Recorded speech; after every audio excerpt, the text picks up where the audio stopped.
If you want to learn how to gain insights you can act on and solve business problems with data, all while building a data-driven culture at your organization, sign up for Pragmatic Institute's new course, Data Science for Business Leaders. Find out more at pragmaticinstitute.com/data.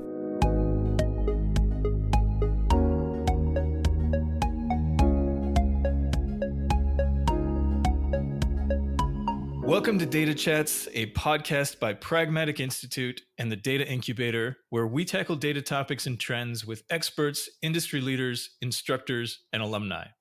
I'm your host, Chris Richardson.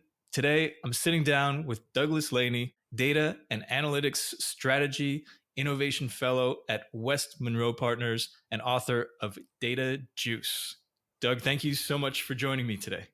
Thanks, Chris. Thanks for having me. Appreciate it. Well, I'm looking forward to picking your brain and getting a lot of these examples. You have a number to choose from, so we're obviously not going to get to all of them, but Data Juice is a great place to look for these sort of concrete applications of how to make data work for you. So maybe we can start a little bit about that. Can you tell us a little bit about your background and how you got started with this project in particular, Data Juice? Yeah, sure. So I'm going to give you the whole sordid background, but like many of us, started out in the Big 8, Big 6, Big 4, whatever it was in your own time frame. Got into the world of expert systems, found my way into one of the early data warehousing companies. Actually ended up moving to Australia to run the business down there.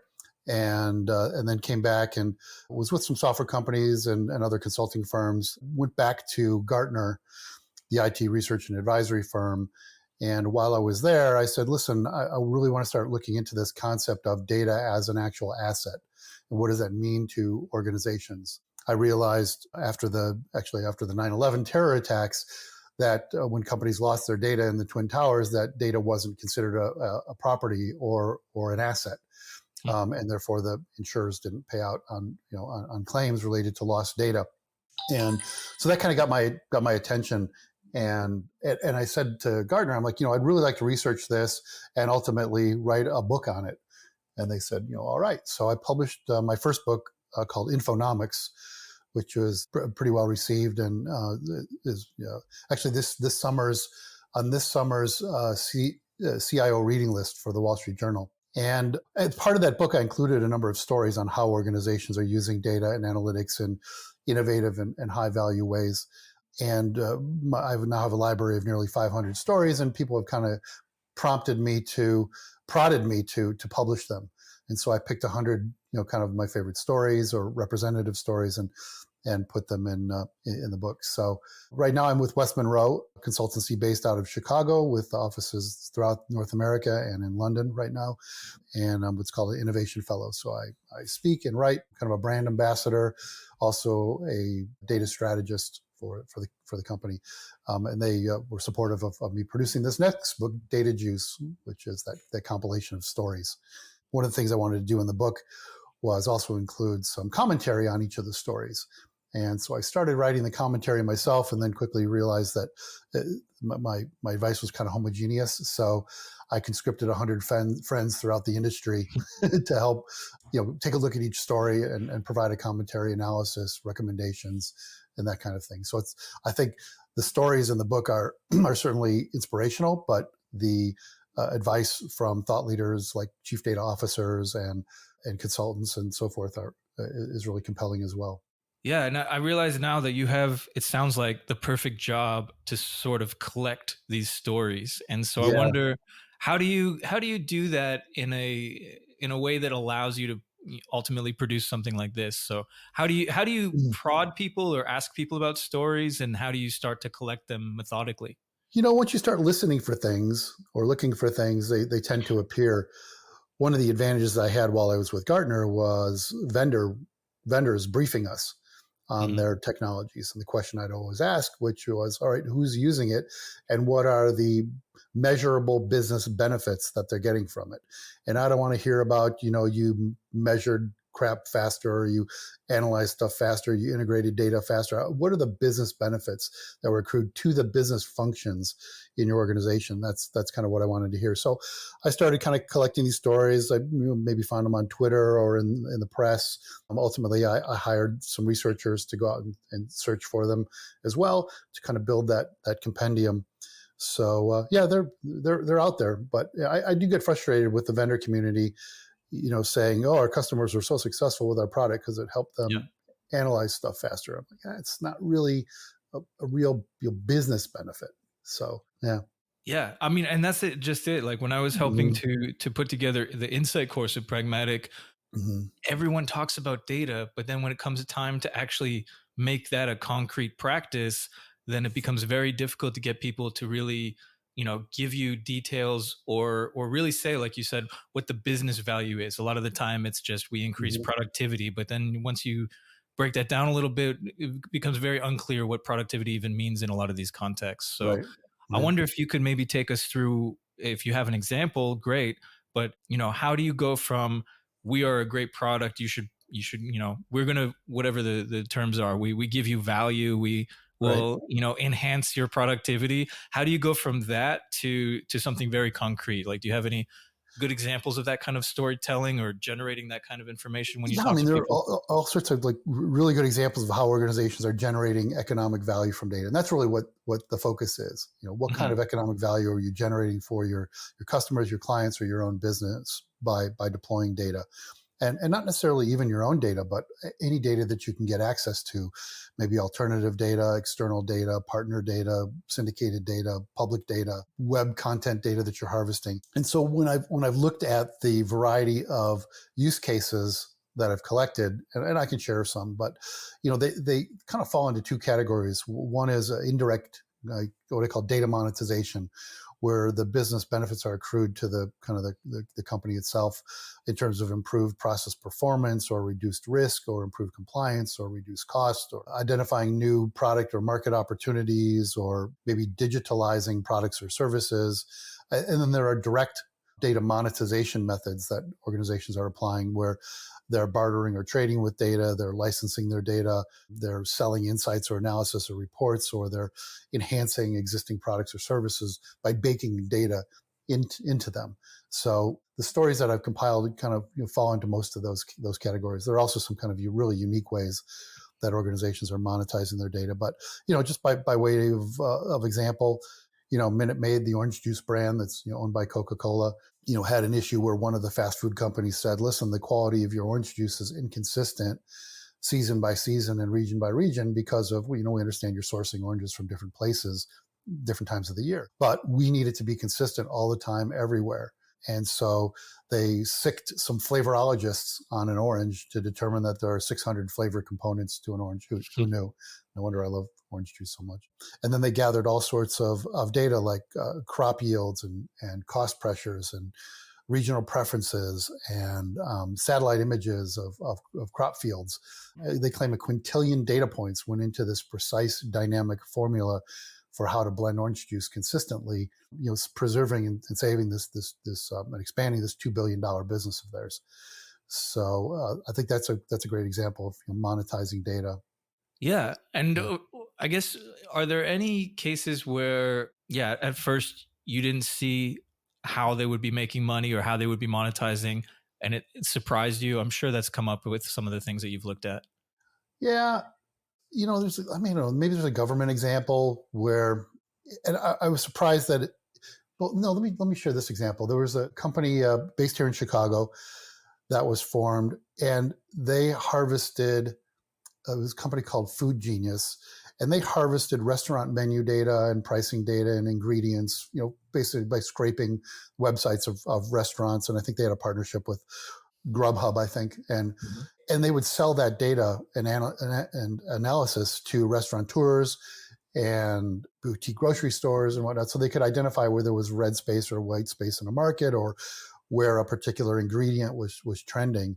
Ultimately, they ended up getting acquired by U.S. Foods, a major food distributor here in North America, because U.S. Foods felt that they would, if they better understood demand for ingredients, they could better sell to the restaurants. So that was kind of unanticipated, from my perspective, that an unanticipated need for that data. Yeah. And I Yeah. guess to go along with that, as you're hearing more and more stories, Mhm. what stands out to you that makes something an important sort of data story as opposed to, Mhm. I'm sure you get a lot of somewhat monotonous Yeah. feeling stories that are kind of all the same. What stands out as something good, something that would get included in a book? Really, if it's got any kind of significant economic value, that's again a significant multiple of the investment is something that really stands out.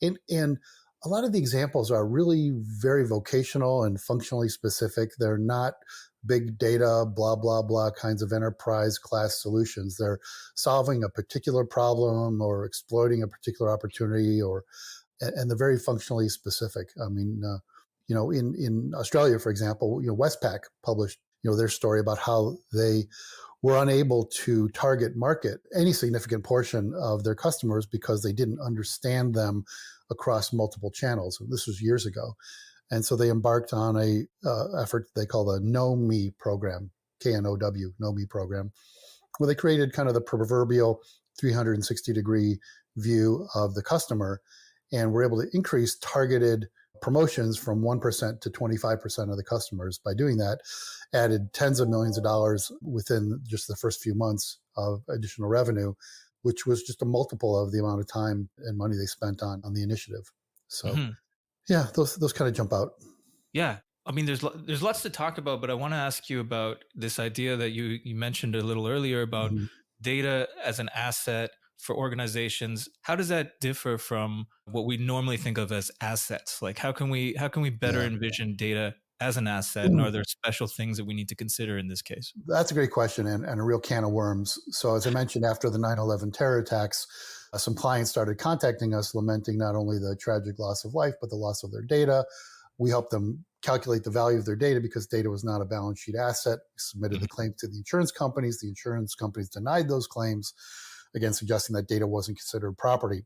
So I was left kind of scratching my head and opened some accounting books and to relearn what an asset is. And an asset is something that accountants define as something that is owned and or controlled, exchangeable for cash, and generates probable future economic benefits, and is separable from other assets. And so data clearly meets those criteria, just like kind of the keepers of the definition have, you know, don't agree. And in fact, after 9/11, the insurance industry here in the States explicitly changed the policy template used to eliminate any consideration of data from property and casualty policies. Mm. And not to be outdone, the accounting profession followed suit a few years later to state that no longer, even if you wanted to, you couldn't include the value of data on your balance sheet. And so the keepers of the definition of what constitutes data, constitutes an asset and property, have kind of doubled down on their antiquated notions that it's neither. So the problem is that for most organizations, they have this notion that they call it an asset, they give it that lip service, but they don't really treat it like one, they don't measure it like one, they don't monetize it like one. And then to make matters worse, data has these unique characteristics that other assets don't have. Like a lot of people say, well, data is the new oil, right? And Yeah.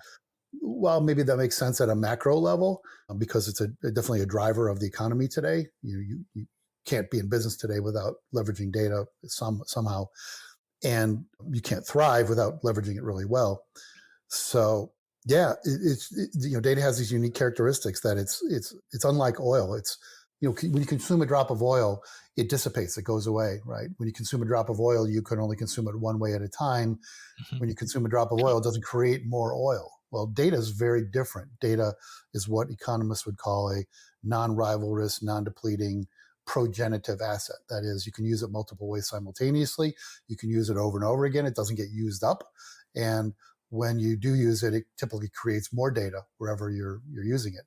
And so the companies that are really thriving today are the ones that are taking full advantage of those unique economic qualities of data.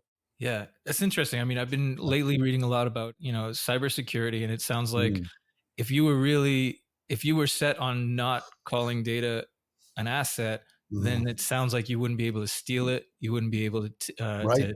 to protect it because like you would assets, and yet we all know that Yeah. these are major concerns. I mean, one of the worst things about data is because it's, again, non-depleting, when you steal it, you may not even know it's stolen because it stays Yeah, where it is, right? Nobody's actually taking it and physically, taking it away from you. They're yeah, creating a copy of it. yeah. And so it makes security even that much more challenging. I spoke to one of my colleagues, an expert in cybersecurity one time, and I said, how do companies know what to invest in, infosec or cybersecurity, if they don't know the value of what they're securing? And he Hmm. said, well, that's a good question. He said they're either spending what others spend, on looking for benchmarks, or we call keep up with the Joneses, right? Or they're waiting for some kind of catastrophic event and then spending enough to make sure that doesn't happen again. So neither of those are really ideal ways to gauge an investment in something like data security. If you knew the value of what you were securing, you would know what to spend on how to secure it. Yeah, and I would Yeah. gather that in at least the stories you've collected, you can kind of put a price on the value of the Mm-hmm. data you're talking about because you can see how it was used. Sure. But at the same time, one, a lot of these people like taking menus and ingredients, for example, Mm-hmm. sounds like it's out there, but doing the work of collecting, cataloging, Mm-hmm. organizing, that's Sure. kind of where the data becomes more valuable. How do you start to think about assessing value then with data? Yeah. So again, just like any other asset, we can assess its value, economically or financially, by applying one of the three methods of valuation: the cost approach. Okay, what did it cost to collect or acquire or purchase or Hmm. generate that asset? We can use the market value. What would the value of that asset be if we were to sell it or license it to others? And then what's the income or its contribution to cost savings, cost aversion, or revenue generation? And that's the way that accountants value other assets. And we can apply those same kind of methods to data. However, again, data has these unique qualities so that when we sell it, we're typically not transferring ownership of it. We're transferring rights to use it. So Hmm. those calculations have they're a bit more nuanced than with other kinds of assets. Yeah, and I wonder how you would advise organizations to think about whether or not they want to monetize, as in sort of sell data, Yeah, versus using it for their own, right. benefit or whatever they're doing within their organization. How does an organization, how might they start to approach that question? Because I think more Mm-hmm. organizations are realizing they do have a valuable commodity and that they could perhaps sell it in some Mm-hmm. senses. So how do you encourage people to think about that question if they're Yeah, making decisions? I kind of go back to, you should be leveraging any given data asset in a variety of ways, right? Not just one way. You want to recoup the cost side. Hmm. That denominator is not going to change, but you can increase the numerator exponentially. So the return on assets that you're getting from data increases the more you use it. And that, again, can take two flavors: one more internal, where you're accruing kind of indirect monetization benefits, and one that's external, where you're bartering it, licensing it, or creating some kind of derivative data product that you make available to others. And so it's really a matter of trying to maximize the ROA or ROI from data. Yeah, what's a good example of that, of a company who made the choice to sell data? I mean, I think we think a lot Yeah. about data brokers or people selling data, Mhm. but can you take us into the sort of starting point of a company that you've seen that has decided to sell Um, data? yeah, there's a company called Dollar General that Hmm. was collecting its inventory and sales data and shopping basket analysis and all that for internal purposes, and then their suppliers said, "Hey, we'd love to get access to that data as well." So they created data products and started selling, anonymized versions of that data. Lo and behold, they the result was that they now have a self-funding data warehouse Hmm. or data lake. And I think that should be something that is aspirational for any business. There's no reason that you shouldn't be generating revenue of some kind on your data assets, or at least do so in a way where you've calculated the value to the extent that you have a self-funding, data architecture. Yeah, I mean it sounds really interesting, and I can imagine a lot of organizations thinking, yeah, let's start making money on this. At the same time, though, a lot of the competition seems to be about keeping things either private or No doubt. confidential, not just for legal personal like private Mhm. data reasons, but also because if you have all this amazing info on orange juice, you wouldn't want to sell it to other orange juice distributors or whatever, Right. right? So how do you make those decisions, and have you seen any go the other way where people have stopped selling or sharing data? I don't know where I've seen them where they've stopped selling or sharing data other than due to like GDPR restrictions Mhm. or whatnot. In which case they can de-identify data and still make it available. But yeah, I mean, I don't know. Why don't we move on? Maybe I'll Yeah. think of something that I can share there. Yeah, if anything comes to mind, I'd be curious about, people in the same decision Hmm. starting point maybe as Dollar General. Was it Dollar General that you said? Yeah, Dollar General. Yeah.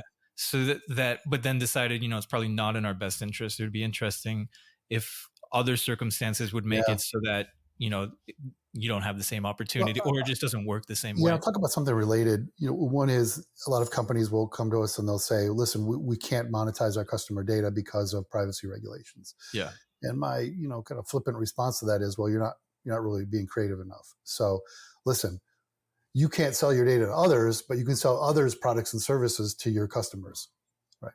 So you can't sell your customers' data, but you can sell others products and services to your customers. So by example, we're working with a hospital system who knows who its diabetes patients are, but it can't sell that data to anyone.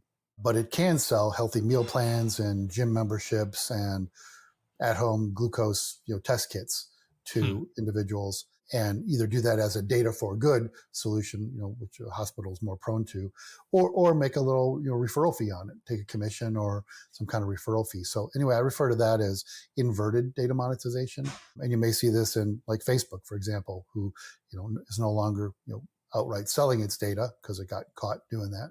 But what they do is they sell other products and services to you and me, right? Based on our profiles and likes and so forth. Yeah. So they're able to target us.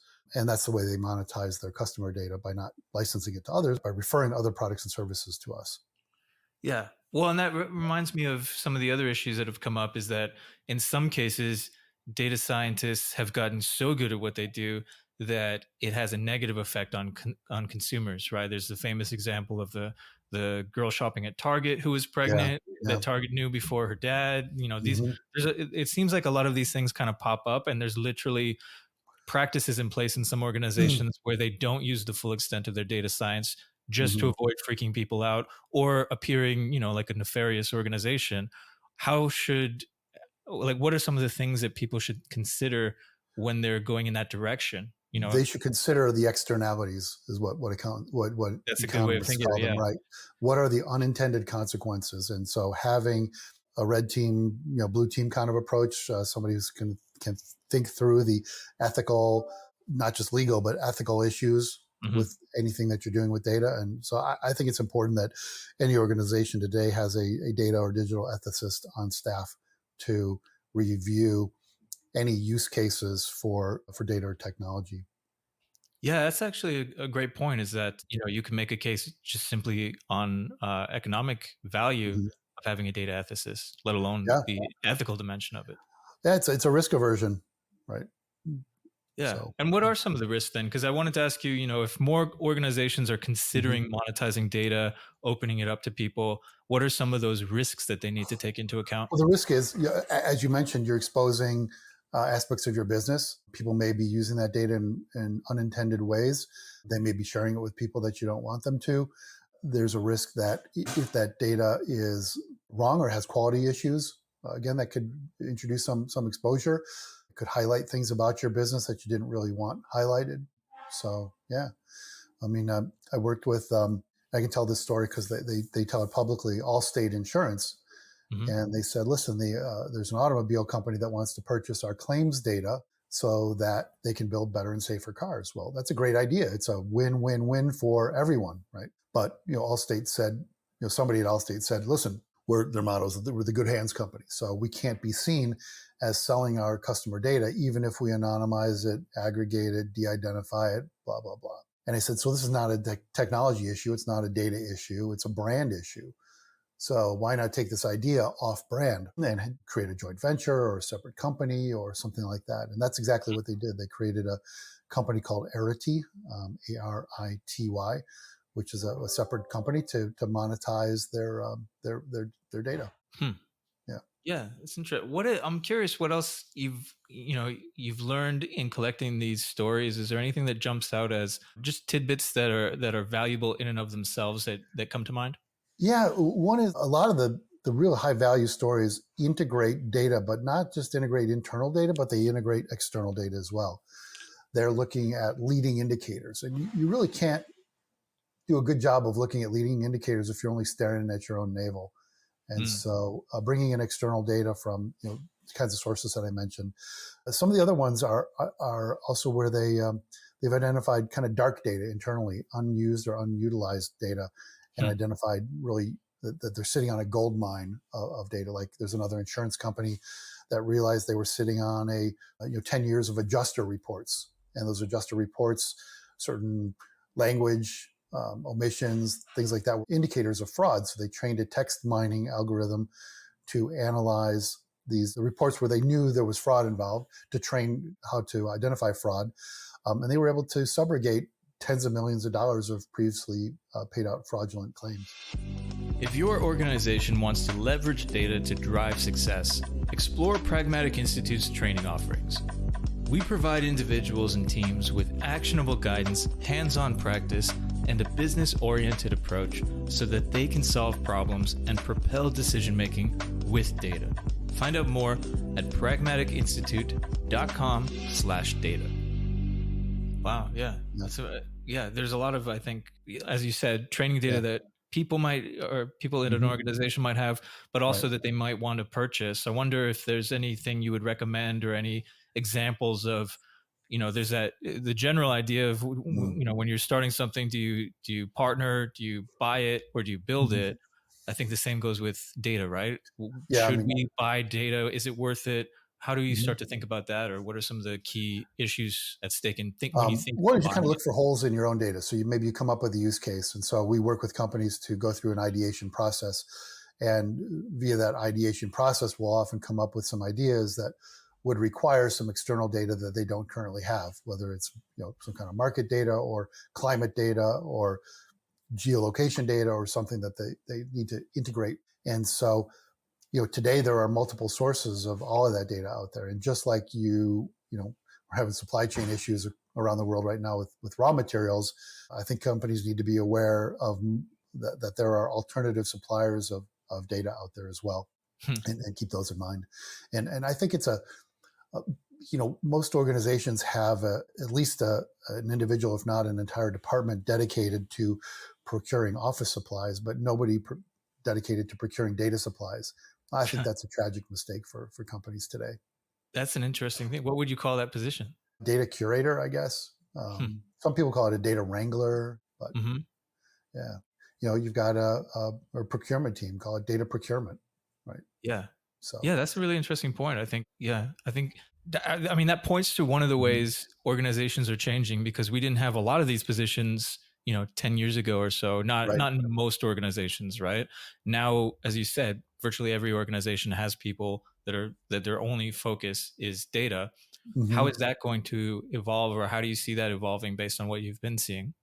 Well, I'll tell you what I think. One of the other challenges is that I analyzed hundreds of MBA programs and Hmm. found that the vast majority, 97, 98% it was at the time, had classes for data analytics.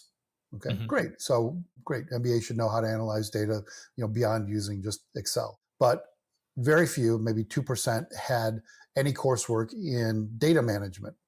So I think I'm concerned that we're graduating an entire generation of future business leaders who know how to manage people and processes and numbers, but not data. And that's going to be problematic for companies as data continues to explode.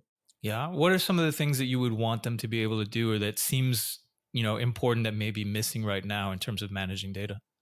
Even just to understand what kinds of data architectures are appropriate for certain kinds of analytics. I think that's kind of the basic one. To understand, to become more data literate, understand the difference between structured and unstructured data, metadata, master data, the variety of kinds of data quality issues and what creates them and how to mitigate them. I can go on and on, but yeah, those are some of the big ones. Yeah. Well, how to integrate data, right? yeah. Well, and to build on that, right? Have you seen or can you think of some stories that you've come across where the person clearly was able to manage data in an effective way and it really, led to beneficial outcomes for the organization? Any insights that you've seen or people that have made decisions that, if Yeah. you didn't Well, know, if you took the basic MBA, you wouldn't be able to do it? here's one that comes to mind. It's somewhat related. I was meeting with someone from Stats New Zealand, and he said, "We don't allow anyone to touch the data until they go through a safe handling program." Right. So if we're thinking about data as an asset, we should be able to apply asset management principles and practices to it. And they think about data much like an asset, and nobody gets to nobody gets to handle data, touch data, curate data, integrate data, do anything to data until they are trained on safe data handling practices, just like they would in materials management. Yeah. So I think I love that story. Yeah, I get it. For me, I get this impression of like, or the visual of somebody with like white cotton gloves at an Yeah, archive, right? Being able to handle things. yeah. What would it literally look like though? Or what are some of the things that you would learn in a case like that? You would get trained in how and why to make copies of data or not make copies of data, how to integrate data properly, the limitations of filtering or sub-selecting data for certain purposes, the understanding the provenance and lineage of data as it moves from its source and gets integrated Mhm. to where it is, understanding how to interpret the metadata around a data asset, or create the metadata for it, or manage the metadata, understand data governance practices and policies. So yeah, those are just a few. Yeah, I'm thinking now like when we talk about monetization, we've talked Mm-hmm. about a few different ways, but Mm-hmm. the general idea obviously with monetization is we made money by doing this, right? Are We there other generated ways? economic value. Yeah, Yeah. measurable economic value. Right. Well, okay. Well, yeah. So you're already Mhm. anticipating that. So other than making money directly Right. or benefiting the company, like what are some of the markers that you might look for that you've seen in some of these stories about that benefit? Like what are the other benefits if we're not talking about literally making money? Well, a lot of them come down to money, right? Hmm. Whether you're saving costs or introducing new products or developing new markets or baking data into a product or service to make it that much more competitive. All of those things can be measured financially. There are things that can't, and so we're working with a large manufacturer now that's also interested in measuring things like its impact on the environment. Hmm. Does a particular data use case reduce carbon emissions? Does it create some measurable societal benefits in terms of health or safety or diversity or inclusion? And so these are additional things that we're measuring and rolling into the ultimate valuation of use cases that are suggested or conceived. Yeah. Well, and that's excellent. Yeah. Mm-hmm. That's what I mean is what else might we want to measure or might organizations want to measure? I love Mm-hmm. the idea of yeah, carbon emissions is something you would Mm-hmm. want to measure. I don't know if Environmental impact, societal impact are really the kind of the big two. yeah. Well, but how do you start to measure societal impact? What are some of the markers? Health and safety are big ones. Mobility, physical mobility, economic mobility. Yeah, I don't work with a lot of government organizations right now. It's not kind of in our wheelhouse, but those are some kinds of things.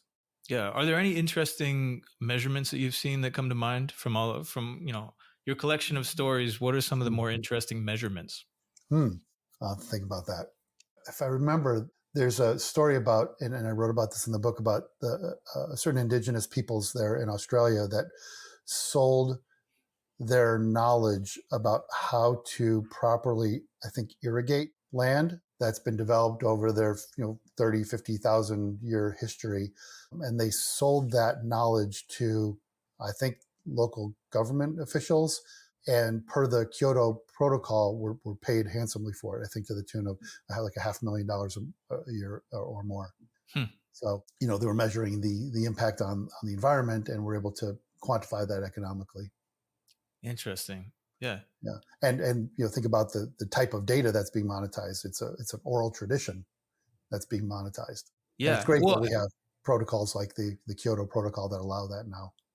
yeah, well, and that's I won't get too Mm-hmm. nerdy about that because I could Mm-hmm. spend all day talking about that kind of thing with my Mm-hmm. background in media studies. But Mm-hmm. I do wonder, are there things like that's I think why we measure money? I mean, among other reasons, is Mm-hmm. because it's very clear and easy to measure, right? It's Sure, dollar to it's dollar, common. what have you. Mm-hmm. Yeah. Mm-hmm. what are some of the things that people could potentially measure that you've seen maybe that don't often get measured, or it's difficult and so people might be skipping it? Well, there are derivative measures, so or indicative measures of value. So a few of the value metrics that I developed as part of Infonomics are non-financial. They're I call Hmm. foundational measures, and they measure things like we're speaking about data itself, so we're measuring things like its accuracy, completeness, scarcity, timeliness, integrity, ubiquity, believability, granularity, things like that can be measured about data that are predictive indicators of its ultimate financial value.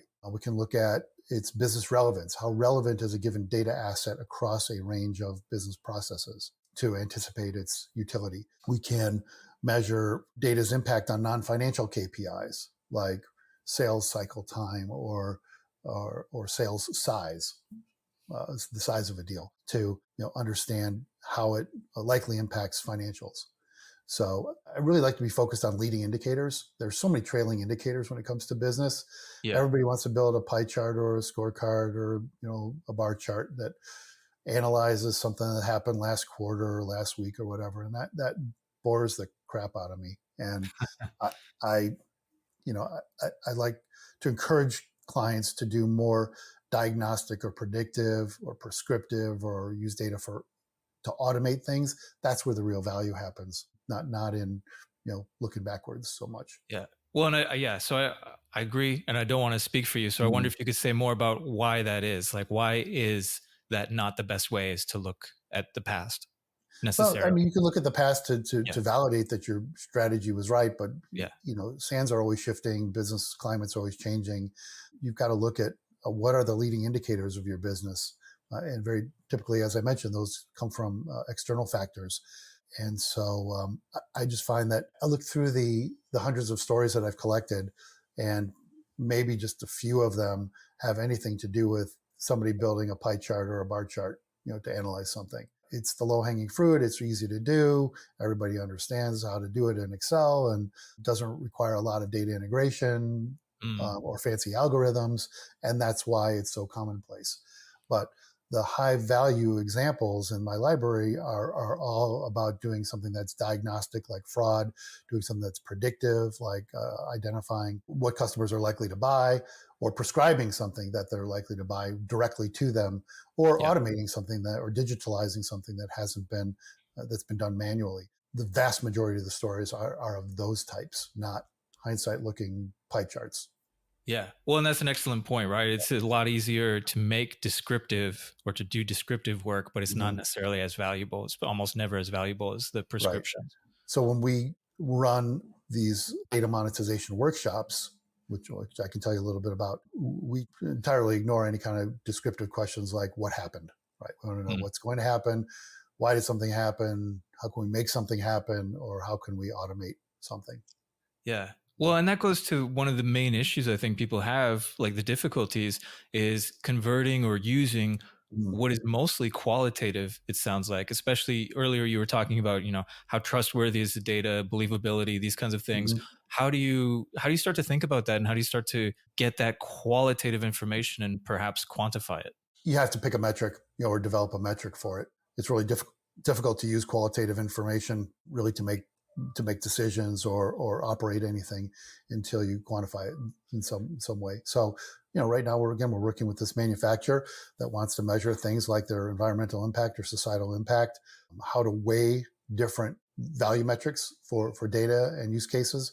And so we're coming up with, not arbitrary, but unique kinds of ways to measure those things that are going to be acceptable throughout the company. Hmm. And what about, believability, trustworthiness? Are these Mhm. mostly kind of survey questionnaire type Yeah, information, yeah, or how do you collect? exactly. Okay. Exactly. I mentioned that in the book. There are certain qualitative indicators for data quality that you can really only determine quantitatively via survey. Hmm.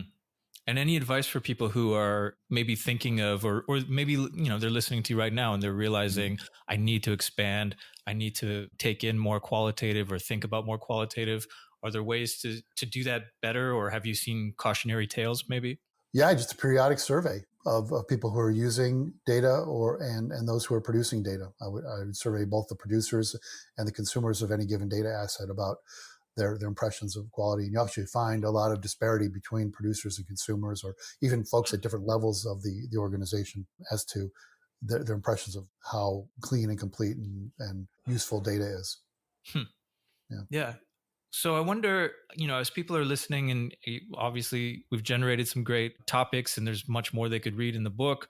What are two things that listeners could do in the next 24 hours to have a significant impact? What are two things that they could change or start doing that would lead to some significant For change? their organization? Yeah. Yeah. I would say take a look at any report that you get. Mm-hmm. Right? And go back to whoever's creating it or whoever defined it and say, this report is telling me what's happening in the past. How can we change this to help me predict or prescribe something or Love that. diagnose something? Yeah, much more quantitatively. I think that would be one thing to do. The other would be go to your CFO and ask them, why isn't the company quantifying the value of our data if data is that important to us? And see what Is there a politically correct or a nice way to say that? Well, I like to have this conversation. Data is a critical asset for the organization. I know that accounting practices don't compel us to measure it like one, but in order for us to manage and monetize our data effectively, shouldn't we be measuring it like an asset? And can we get your help in doing that? Yeah, those sound like two really valuable things that people listening could do right away to have some significant changes perhaps in their organization, depending on what's going on currently. They say you can't manage what you don't measure. Mm-hmm. And so if you're not measuring the value of data, you're not going to manage it like an asset. And if you're not managing it like an asset, you're not going to be able to monetize it like an asset. And so for many companies, this tends to be a real vicious cycle. Mm-hmm. Yeah. And I think more and more people are waking up to that, thanks, to the work that you're doing and others, that it becomes obvious. It becomes more and more obvious, or you can't ignore it for much longer, especially. Yeah. If people want to know more about you and your work, Doug, where would they look? Where should they follow, or what should they check out? Well, I post often on LinkedIn. So check me out on LinkedIn. I also post on Twitter. I'm usually using the hashtags, Infonomics or Data Juice or CDO for the Chief Data Officer. So that's a great way to kind of keep up with me. I also have a professional website, which is douglasblaney.com.